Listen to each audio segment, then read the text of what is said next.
Je suis ravie de vous retrouver pour un nouveau tapis rouge, celui des BAFTA cette fois.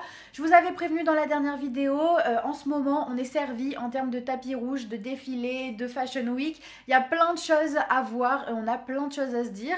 Donc cette fois-ci on va analyser et un peu critiquer les tenues vues sur les BAFTA. Comme d'habitude je vous ai fait voter sur Instagram, donc si vous ne me suivez pas encore, n'hésitez pas à me rejoindre. Vous avez été plus de 10 000 votants et on va voir si on est d'accord ou pas d'accord. Mais avant de commencer, laissez-moi vous présenter le partenaire de cette vidéo. Il s'agit de Luxéol. Merci à eux pour leur confiance et surtout merci de soutenir la chaîne. Si jamais vous ne connaissez pas, Luxéol est une marque spécialisée dans les compléments alimentaires et dans les produits cosmétiques dédiés aux cheveux. Et comme vous le voyez, mes cheveux, j'y tiens, j'en prends soin. Ils sont très longs, j'aime beaucoup ça. Mais si vous me suivez depuis un petit moment sur cette chaîne, vous avez pu constater que ces 2 dernières années, j'ai eu la fâcheuse tendance de beaucoup les attacher.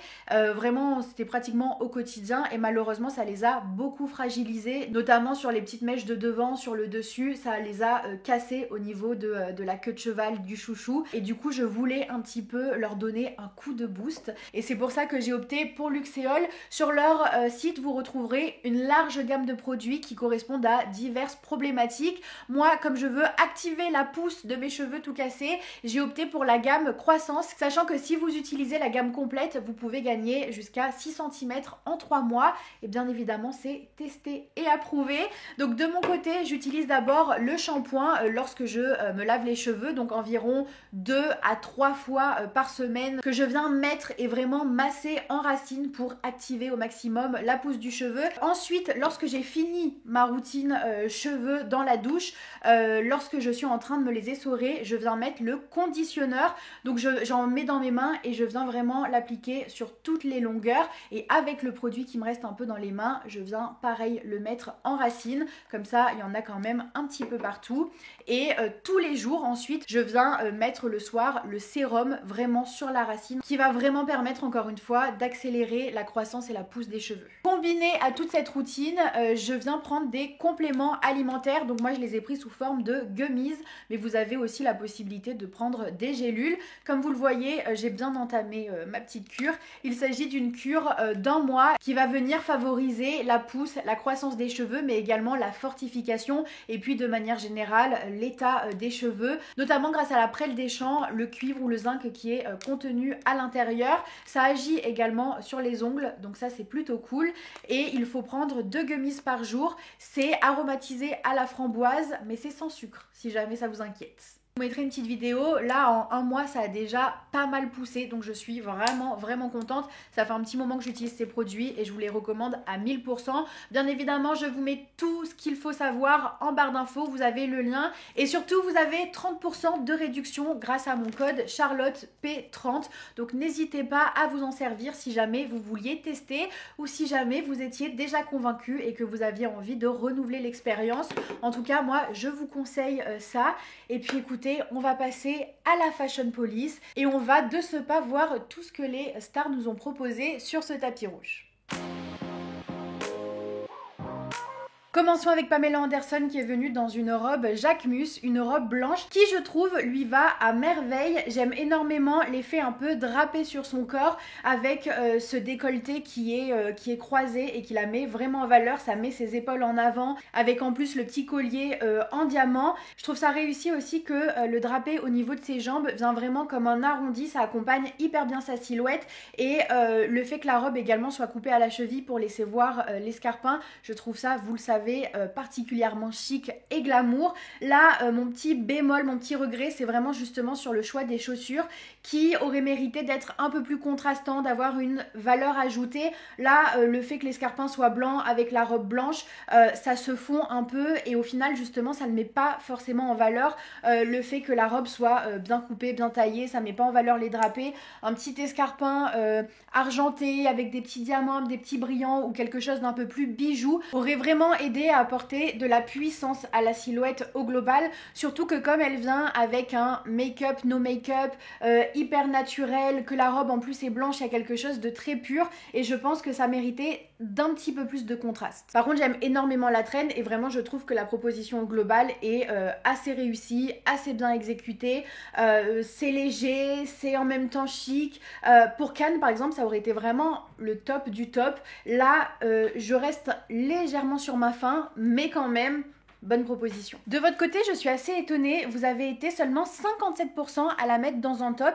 Donc je pense que vous avez eu plus ou moins le même ressenti que moi. Passons maintenant à Anna Kendrick qui est venue dans une robe Georges Chakra. Cette robe est vraiment travaillée dans le détail. Il faut vraiment regarder de près pour comprendre à quel point elle est bien exécutée, elle est bien réfléchie. Lorsque vous regardez par exemple au niveau du décolleté, au niveau des épaules, il y a toute une broderie de perles qui vient comme des pampilles. Donc ça a un résultat un peu mouvant qui bouge avec le corps, qui est hyper joli. Et puis ensuite au niveau de la taille et des hanches, ce sont des plis qui sont brodés également de perles et ça vient former comme un motif qui accompagne encore une fois le corps pour venir se finir dans un énorme nœud en satin au niveau du ventre. Mais donc il y a vraiment du contraste et des jeux de matière pour que ça brille, on va dire, différemment avec les flashs des photographes et ça vient vraiment dynamiser toute la tenue en plus de vraiment jouer avec l'effet d'optique du corps pour redessiner vraiment sa silhouette et que ça corresponde aux normes de beauté. J'aime beaucoup également le fait que ce soit travaillé jusqu'au niveau de ses cuisses, mais qu'il y ait une asymétrie avec une jupe un peu plus mate qui vient se finir en traîne. Mais encore une fois, il y a vraiment un beau jeu de contraste de matière avec même le nœud qui descend presque jusqu'à ses pieds. Donc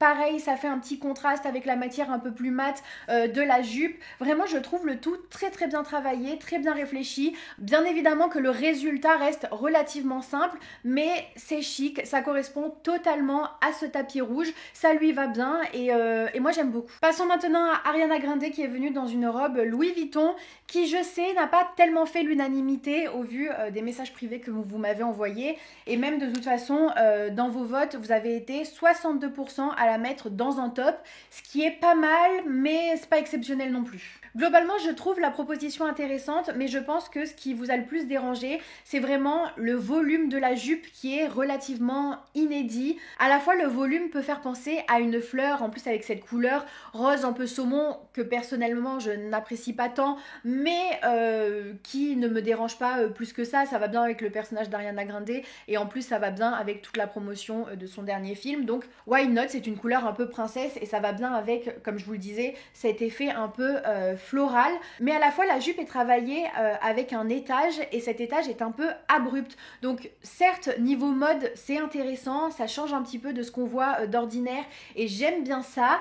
Mais en même temps, je comprends que ça plaise pas trop et puis ça peut également donner l'impression que ça la tasse un peu, sachant qu'en plus on voit pas le détail de ses chaussures quand elle pose. Du coup, ça titille un peu l'œil. Donc je comprends que ça pèse pas forcément. Par contre, j'aime bien le fait que ce soit contrasté avec le haut qui est beaucoup plus sensuel, beaucoup plus sexy, dans un velours peut-être, je suppose, noir intense. Je comprends ce qu'ils ont voulu faire, mais encore une fois, ça manque peut-être un peu de subtilité, un peu de douceur. Là, c'est vraiment très... En plus, la mise en beauté, la coiffure ne nous aide pas parce que là, c'est particulièrement bien léché avec les boucles d'oreilles argentées, ou du moins en diamant, je suppose, le collier en diamant, le petit nœud dans les cheveux très plaqués, très tirés. Je trouve que le tout est peut-être un peu déséquilibré au final. Mais après, honnêtement, pour Ariana Grande, c'est un peu comme Taylor Swift. Je trouve qu'elle a tellement une aura, elle give star, et c'est dommage que ses tenues ne soient pas plus cohérentes les unes avec les autres et qu'il n'y ait pas un stylisme qui soit un peu plus recherché et qui lui convienne davantage, en tout cas d'après moi. Passons maintenant à Camila Cabello qui est venue dans une tenue Sabina Bianco et on est sur une célébrité qui, encore une fois, s'est longtemps cherchée stylistiquement parlant. Vraiment, elle nous a proposé de tout et n'importe quoi et souvent plus du n'importe quoi. Donc là, franchement, je suis plutôt étonnée, mais au sens positif du terme. La robe se compose, on va dire, en deux pièces. On a tout d'abord ce corset rose qui est satiné, qui reflète hyper bien la lumière et surtout qui a ce décolleté qui se termine un peu en corne comme ça, qui apporte une touche un peu rock, un peu décalée à ce corset qui aurait pu être un peu cucu avec en plus cette couleur rose poudrée. Là, au final, l'équilibre est parfait. C'est vraiment très beau. Tous les détails au niveau de la poitrine, au niveau du ventre sont vraiment bien travaillés. Ça lui fait un motif sur le corps corps, ça donne un beau dynamisme, c'est vraiment très joli. Et puis par-dessus, on a cette robe transparente, mais complètement brodée de diamants, de petites pampilles, de perles, qui ont un motif beaucoup plus organique, on dirait presque une toile d'araignée, mais c'est bien travaillé, c'est bien pensé, c'est hyper joli parce que à la fois on a quand même des rayures verticales, sur ses jambes, donc ça affine la silhouette, ça l'élance, c'est hyper joli, mais on a quand même toutes les petites pampilles qui sont un peu plus arrondies, qui tombent, qui viennent vraiment donner un motif supplémentaire à la robe qui est vraiment hyper classe, hyper jolie. Moi j'aime beaucoup surtout tous les détails au niveau du bas de la jupe qui est, encore une fois, j'ai l'impression presque avec des petits arrondis, ça, on a l'impression que c'est une énorme fleur qui est autour d'elle avec la traîne qui est parfaite, elle est ni trop longue ni trop courte, c'est vraiment pile ce qu'il faut. Pareil pour la longueur de la robe, hein, ça vient vraiment s'arrêter là où il faut pour donner cette forme un peu de fleur qui répond bien avec le reste de la robe puisque ça lui fait une silhouette presque un peu sirène mais pas too much. Enfin vraiment bonne surprise. L'accessoirisation est plutôt bien pensée également avec les boucles d'oreilles qui ressortent de ses cheveux noirs, juste des bracelets, une bague, donc encore une fois c'est pas too much, c'est pas trop, c'est juste ce qu'il faut. Enfin pour le coup je trouve sa tenue bien exécutée, équilibrée, je trouve qu'elle fait femme fatale et en même temps il y a quelque chose d'un petit peu pop, à la fois c'est légèrement extravagant mais ça reste sophistiqué, ça reste élégant, bref c'est plutôt un top. Colman Domingo est venu dans une tenue Versace qui lui va divinement bien, je trouve, rock'n'roll avec et à la fois classe. Il apporte super bien, il assume sa tenue et ça le rend encore plus beau avec vraiment le détail Versace, du motif Versace au niveau de la chemise mais également au niveau de la doublure du manteau, donc les deux se répondent hyper bien et ça apporte un peu de luminosité au reste de la tenue. À la fois il a opté pour des pièces assez classique avec ce pantalon de costume, on voit également qu'il y a le blazer de costume assorti, la petite ceinture, mais il est venu vraiment twister le tout avec ce manteau en cuir qui a de belles épaulettes, le motif, les gants également cloutés qui viennent apporter de la puissance et quelque chose de très mode, donc comme quoi il prouve qu'on peut être à la fois chic, classe, mais hyper mode et s'amuser quand même un peu avec sa tenue. Je pourrais presque faire la même remarque pour Cynthia Erivo qui est venue dans une tenue Louis Vuitton,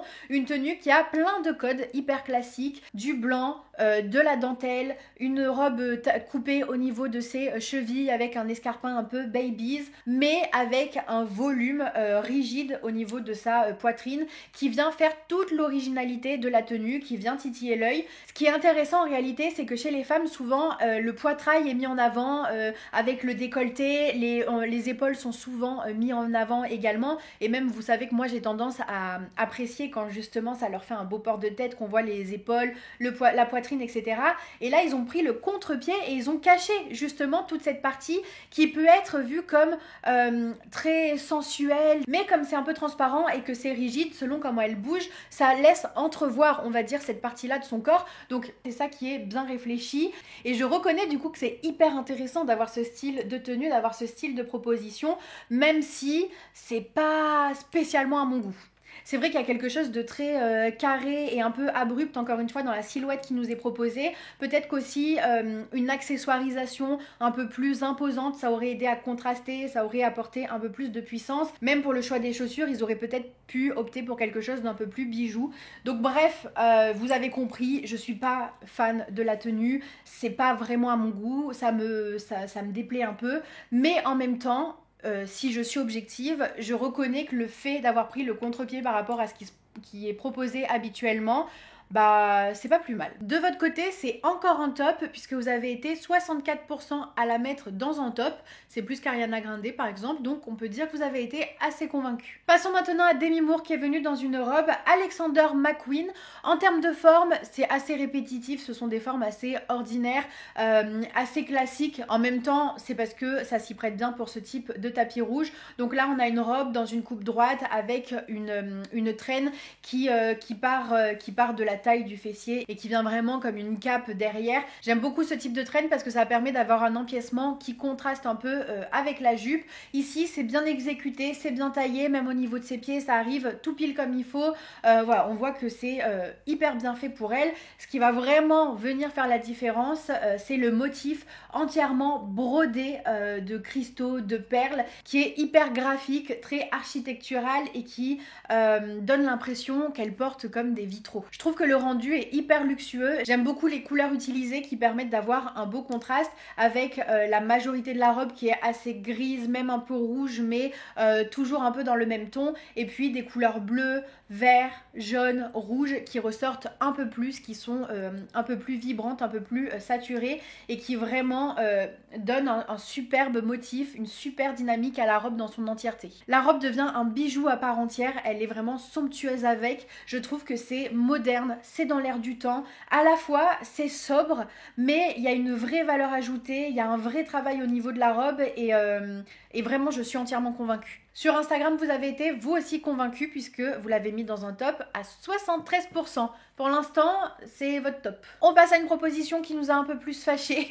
Il s'agit de Gwendoline Christie qui est venue en Jill Deacon et ça vous a pas tant convaincu, vous avez trouvé ça un peu brouillon, alors que de mon côté, je trouve que c'est particulièrement réussi, ça lui colle à la peau, ça lui va superbement bien, là où je vous disais qu'il y a des célébrités qui se cherchent un peu stylistiquement parlant, elle, je trouve qu'elle est vraiment en train de se trouver, de nous faire des propositions fortes, qui sortent de l'ordinaire, mais qui sont quand même high fashion. C'est vrai qu'à la base, cette robe n'est peut-être pas le meilleur choix, la meilleure option, on est sur une robe noire entièrement satinée. Je trouve que ça manque un peu de contraste, on comprend pas trop bien comment c'est taillé au niveau du bas de la robe, ça aurait mérité de quelque chose peut-être d'un petit peu plus franc, un peu plus structuré, qui aurait bien répondu avec le haut qui est pour le coup déstructuré, avec ses épaulettes qui sont marquées mais qui se finissent en bout de tissu qui sont volontairement déchirés, ça apporte quelque chose d'un peu plus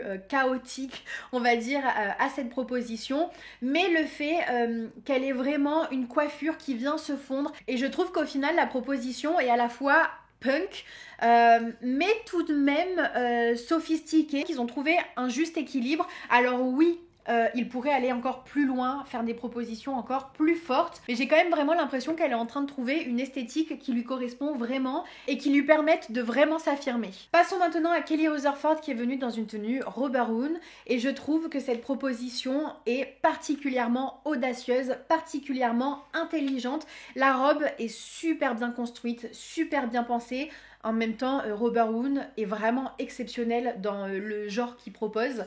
Et là, elle a vraiment bien mis en avant avec cette robe qui, encore une fois, je me répète peut-être un peu, je suis désolée, mais paraît assez sophistiqué, assez glamour dans un premier temps. On reconnaît des codes assez classiques pour un tapis rouge avec une robe noire, des plissés, du satiné, un collier en diamant. Donc on va dire que ça choque pas et c'est vraiment dans le détail qu'on voit à quel point la tenue est travaillée et à quel point la tenue est finalement hyper pointue avec ce haut qui est asymétrique, qui est d'abord mat et qui a un espèce de revers plissé et satiné qui est hyper joli, qui vient en cascade au niveau de la jupe et qui répond super bien avec les autres empiècements qui sont également satinés et plissés, mais qui n'ont pas forcément aussi la même échelle au niveau du plissé, avec le bas de la jupe par exemple qui a un pli beaucoup plus fin et le tout se répond super bien, ça fait vraiment de superbes empiècements. J'aime bien également cette asymétrie en particulier, pourtant vous savez que je ne suis pas une fan de l'asymétrie, mais là le fait qu'elle ait la jambe entièrement dans un collant noir, et ben ça matche super bien avec la jupe. Souvent quand il y a une asymétrie, c'est pour laisser entrevoir la jambe nue, et là le fait que la jambe soit entièrement couverte, ça donne un jeu d'effet d'optique avec cette jambe qui vient presque comme une ombre, et vraiment le tout répond super bien. On a quand même une ouverture, un cut-out au niveau de la taille, ça apporte une légère touche de sensualité. Vraiment, moi je suis fan de ce choix, j'adhère totalement. Encore une fois, c'est dans l'air du temps, c'est hyper moderne, c'est pointu, c'est high fashion. La tenue est hyper bien construite, c'est très actuel et elle donne clairement une leçon de mode à pas mal de personnalités qui étaient là dans la soirée. Qu'ils en prennent de la graine. Passons maintenant à Laetitia Wright qui est venue dans une tenue Prada qui est assez sobre mais hyper bien construite, très structuré, on est vraiment sur des formes, encore une fois, presque géométriques, c'est très graphique, presque architectural, avec cette robe qui est finalement très rectangulaire. On a juste un léger arrondi qui vient apporter plus de douceur au niveau de ses hanches et également des plis qui viennent au niveau de sa poitrine, au niveau de ses hanches et qui permettent d'ajuster un peu plus la robe à sa taille. Et vraiment, le petit détail qui vient faire toute la différence, c'est le dos cette fois-ci qui vient apparaître au niveau de sa taille et qui permet d'apporter un peu plus de contraste, qui est très brillant avec toutes ces pampilles, tous ces sequins. Je trouve ça très élégant, c'est subtil mais c'est vraiment la touche mode qui fait toute la différence. Pour le coup, c'est une tenue super classe, j'ai pas grand chose à en dire. Passons maintenant à Mimi Kiné qui est venue dans une robe Dior que je trouve un peu fade. Vraiment, ça la met pas du tout en lumière, ouais, c'est un peu tristoun. Autant il y a des tons un peu pastels qui sont doux, qui sont jolis. Ici, je trouve juste que c'est sans saveur. Avec ce gris qui certes est très symbolique pour Dior, donc je comprends pourquoi ils l'ont utilisé.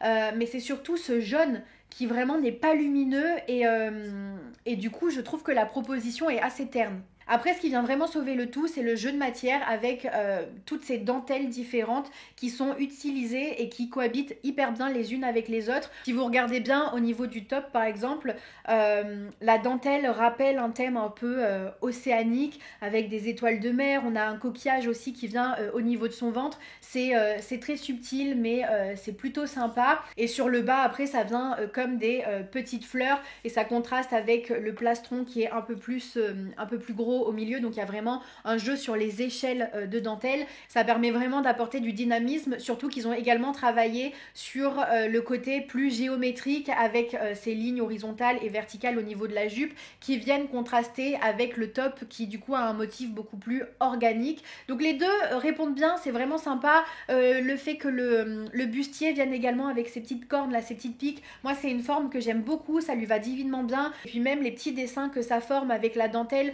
au niveau de la poitrine et tout, vraiment c'est hyper joli, on voit à quel point c'est minutieux, c'est du Dior et c'est du beau Dior, mais je regrette quand même cette couleur qui est pas lumineuse, plus le fait qu'ils n'ont pas du tout accessoirisé cette tenue. S'il y a des boucles d'oreilles, on ne les voit pas, il n'y a pas de collier, on ne voit pas également ses mains, donc on voit pas si... Ah, je me demande d'ailleurs s'il n'y a pas des poches. Vous savez que j'aime les poches, donc s'il y a des poches, c'est un plus 1. Parce que ça donne une allure un peu décontractée à la tenue que j'aime énormément. Mais bref, je trouve qu'il manque un peu d'un petit truc, quoi. On a envie de plus. On reste sur notre faim. Passons maintenant à Molly Mae Hag qui est venue en Araki. Au départ, j'ai cru que c'était du Schiaparelli parce qu'ils ont une veste qui je trouvais assez similaire. Une veste que je trouve sublimissime avec ce col qui est oversize et qui vient vraiment sur les épaules et qui en plus est doublé comme un feuilleté. Je trouve vraiment sympa qu'ils aient opté plutôt pour une broche plutôt qu'un collier parce que ça permet vraiment de laisser respirer le décolleté et de mettre en lumière son cou et son visage. Je trouve ça particulièrement élégant. J'aime beaucoup également le travail au niveau des manches qui sont à la fois longues mais qui donnent l'impression qu'elles sont plissées, mais ça fait un beau plissé, c'est bien travaillé, c'est hyper joli et ça répond bien également avec le fait que la veste soit un peu plus courte et cette jupe qui est assez droite. Pareil dans la construction de la silhouette, ça me fait penser à ce que Zendaya a proposé l'année dernière il me semble, avec la jupe et la chemise. Là je trouve qu'on est un peu dans ce même délire et ça marche divinement bien, même si la tenue est 100% noire et qu'il n'y a pas grand chose qui vient contraster ou qui vient donner de la puissance. Pour le coup, je trouve que la tenue en elle-même se suffit, je trouve ça très joli.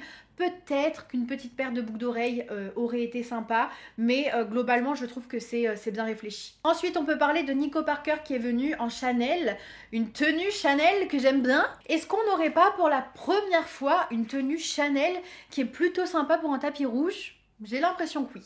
Non, vraiment pour cette fois, je trouve qu'ils ont fait un super bon choix. Je trouve que la tenue est fluide et légère. On a presque l'impression qu'elle vole un peu au vent. Il y a vraiment des jeux d'opacité qui viennent donner du dynamisme à la robe avec par exemple les bretelles qui sont beaucoup plus transparentes que le reste de la robe ou alors le bas de la robe qui pareil est un peu plus transparent que le reste de la jupe et vraiment ça donne un joli dynamisme.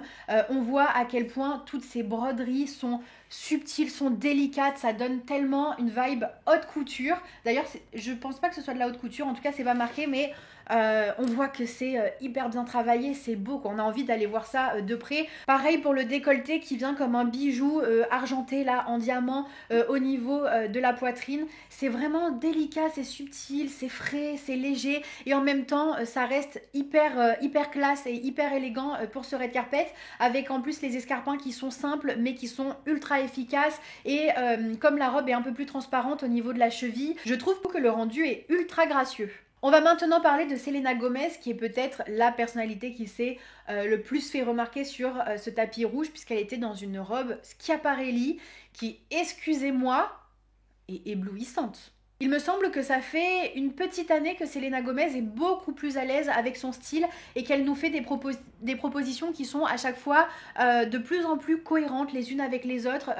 On a l'impression qu'elle veut se présenter comme une femme fatale, mais avec des tenues qui restent quand même ultra modernes, et là c'est vraiment la vibe que ça nous donne. Là on a l'impression que la robe était faite pour elle, avec cet empiècement noir en velours très intense qui vient encore une fois donner l'impression presque que sa poitrine et ses bras viennent comme une ombre, mais c'est ultra élégant et ça répond super bien avec la robe du dessus qui est entièrement brodée avec des petites pampilles qui sont légèrement en relief et qui du coup donnent du mouvement, et la manière dont c'est coupé ça apporte un dynamisme qui est hyper intéressant au niveau de son poitrail, avec la robe qui vient sous sa poitrine mais qui accompagne vraiment son bras et son épaule. Je sais pas, c'est hyper bien taillé pour elle, quoi. On dirait que ça a été fait sur elle carrément, ce qui est totalement possible.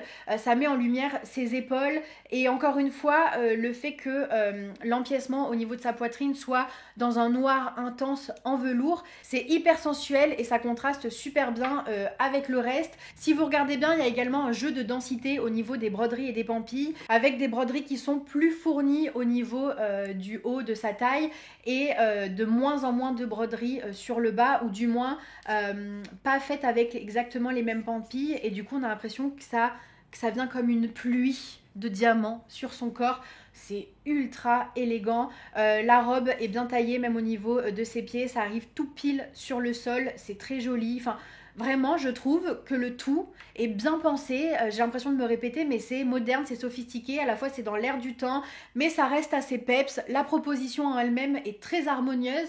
C'est un top, hein. Et vous également, vous avez adoré, puisque vous avez été 84% à la mettre dans un top. Je pense pour le coup qu'on peut dire qu'elle a fait l'unanimité et que c'est un sans faute. Et pour tous ceux qui ont voté flop, n'hésitez pas à m'expliquer pourquoi. Une autre proposition qui d'ailleurs vous a beaucoup plu, il s'agit de celle de Tatiana Korsakova, puisque vous avez été 82% à la mettre dans un top. Il faut dire que c'est encore du Schiaparelli et que c'est encore particulièrement hyper bien travaillé. Excusez-moi, mais ce corset avec le détail des dentelles au niveau de la poitrine qui vient jusqu'au bas de ses hanches, presque au niveau du haut des cuisses, et qui d'un seul coup se transforme dans un énorme nœud en volume bleu. Qu'est-ce que c'est puissant! Encore une fois, on a plusieurs matières qui répondent les unes avec les autres. Le corset est transparent, mais on a les baleines du corset qui sont un peu plus épaisses, un peu plus opaques, et qui du coup viennent vraiment dessiner la silhouette. En plus, sur ces hanches-là, ça vient vraiment dessiner ces hanches, c'est sublime. La dentelle qui paraît hyper délicate. Il y a les gants également qui répondent au corset. Je me demande si moi j'aurais peut-être pas préféré sans gants, et en même temps ça vient donner un beau dynamisme, ça répond bien, on a presque l'impression que ça fait partie de la robe, enfin que ça vient vraiment avec la robe, donc why not. Je sais que la couleur bleu roi a un peu dérangé certains, c'est vrai que c'est très flashy et en même temps c'est ce qui vient donner un coup de frais. Sur le défilé la couleur était un peu plus jaune vert, j'aimais bien aussi, c'était peut-être un peu plus sophistiqué, un peu plus élégant. Là le bleu vient plutôt apporter un peu de fraîcheur et quelque chose d'un petit peu plus peps. Peut-être que moi j'aurais aimé un bleu un tout petit peu plus sombre, légèrement plus sombre, un peu plus intense peut-être. Mais en même temps la construction est tellement parfaite que la tenue est puissante quoi qu'il en soit. Et ce qui est dingue avec cette tenue, c'est qu'à la fois ça frôle la vulgarité, mais c'est très léger et on voit que c'est fait exprès. Et en même temps c'est ça qui est intéressant, c'est que la tenue est glamour, mais un peu sexy, mais tout juste ce qu'il faut. Passons maintenant à Vanessa Kirby qui est venue dans une robe Céline. Ça frôle la perfection. Quand je pense à une robe de cocktail parfaite, bien travaillée.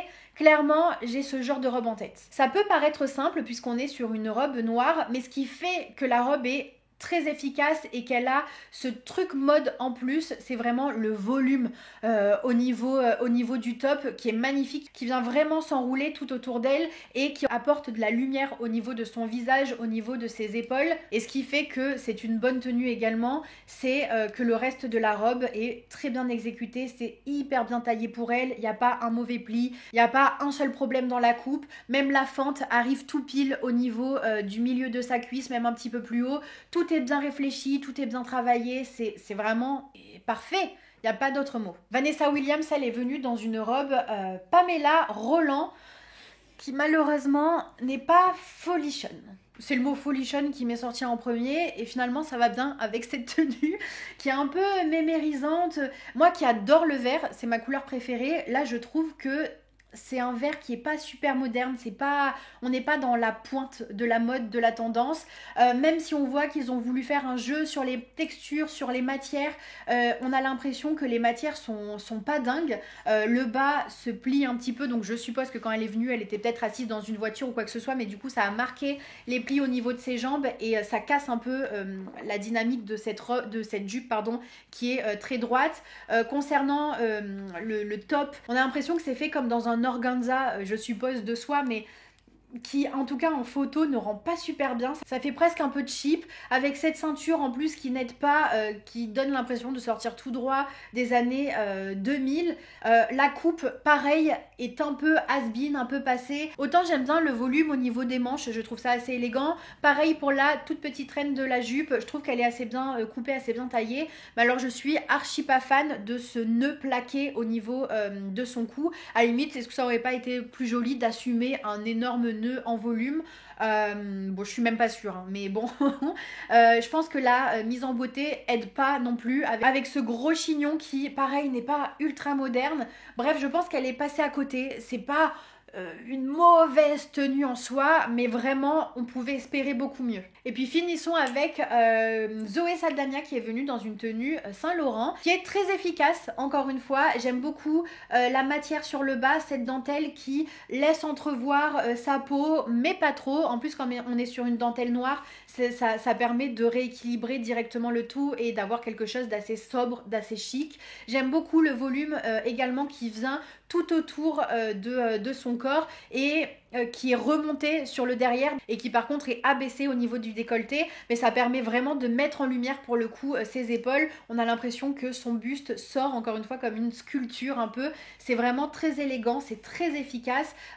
L'accessoirisation est pas too much, c'est juste ce qu'il faut. La robe, vraiment on est encore sur le même genre de coupe hein, avec cette jupe assez droite qui vient dans une légère traîne. C'est bien taillé, c'est bien coupé. Vraiment pour le coup sur ce tapis rouge j'ai eu l'impression de beaucoup me répéter, mais on est sur des tenues très sophistiquées, assez sobres, mais ce qui fait à chaque fois la différence c'est quand les célébrités arrivent à proposer une tenue qui a ce petit truc en plus qui fait que la tenue va sortir un peu de l'ordinaire et qui va donner cette touche un peu plus mode, un peu plus pointue, un peu plus moderne, et là c'est le cas, donc on peut dire que c'est réussi. Je pense qu'on a fini pour aujourd'hui pour cette Fashion Police.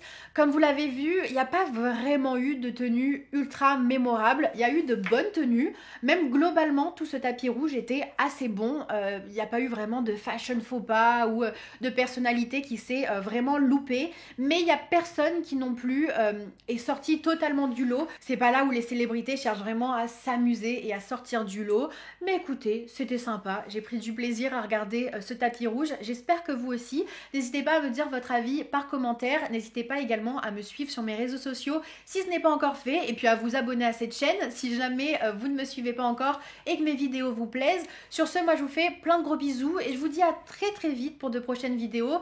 Peut-être encore un autre tapis rouge, une autre Fashion Police, ou alors on va parler de la Fashion Week. Je ne sais pas encore exactement, je vais réfléchir à tout ça. En tout cas, je vous dis à très très vite pour une prochaine vidéo et je vous fais plein de gros bisous.